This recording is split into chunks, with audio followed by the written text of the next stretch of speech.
New rule, there are worse things on airplanes than terrorists. Virgin Airlines is promoting the power outlets on their planes with this ad of a woman blow-drying her hair at 30,000 feet. After washing it in what? The blue liquid in the toilet? Air travel is bad enough without turning it into a flying locker room. Let's see, 20 minutes before I land, I've got just enough time to shave my balls.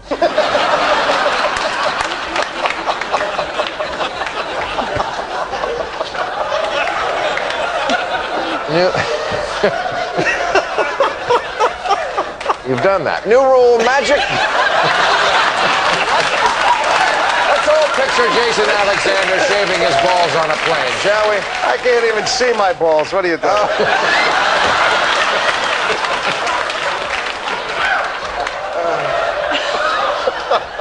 New rule, Magic Johnson can't lecture me about my health. Magic Johnson is the new spokesman for Aetna Health Insurance because there's nothing like health advice from an HIV-positive fat man.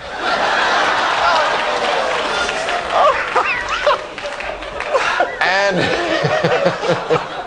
finally, new rule, whenever you combine a secretive compound, religion, and weirdos in pioneer outfits, there's gonna be some child fucking going on.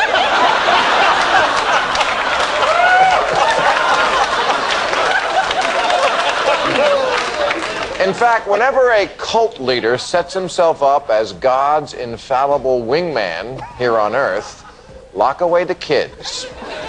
Which is why I'd like to tip off law enforcement to an even larger child-abusing religious cult. Its leader also has a compound. And this guy not only operates outside the bounds of the law, but he used to be a Nazi and he wears funny hats.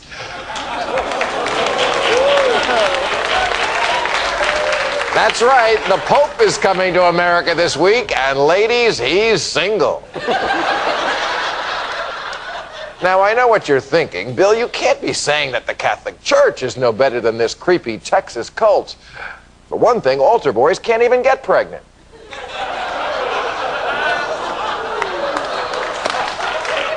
But really, what tripped up the little cult on the prairie was that they only abused hundreds of kids, not thousands all over the world. Cults get raided, religions get parades.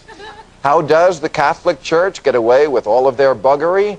Volume, volume, volume. If you have a few hundred followers and you let some of them molest children, they call you a cult leader. If you have 1 billion, they call you Pope.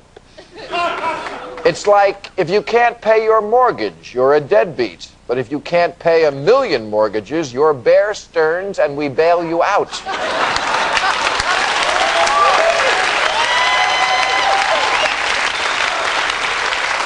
And that's who the Catholic Church is, the Bear Stearns of organized pedophilia. Too big to fail. When the current Pope was in his previous Vatican job as John Paul's Dick Cheney, he wrote a letter instructing every Catholic bishop to keep the sex abuse of minors secret until the statute of limitations ran out. And that's the Church's attitude. We're here, we're queer, get used to it. Which is fine, far be it from me to criticize religion. But just remember one thing. If the Pope was, instead of a religious figure, merely the CEO of a nationwide chain of daycare centers where thousands of employees had been caught molesting kids and then covering it up, he'd be arrested faster than you can say, "Who wants to touch Mr. Wiggle?"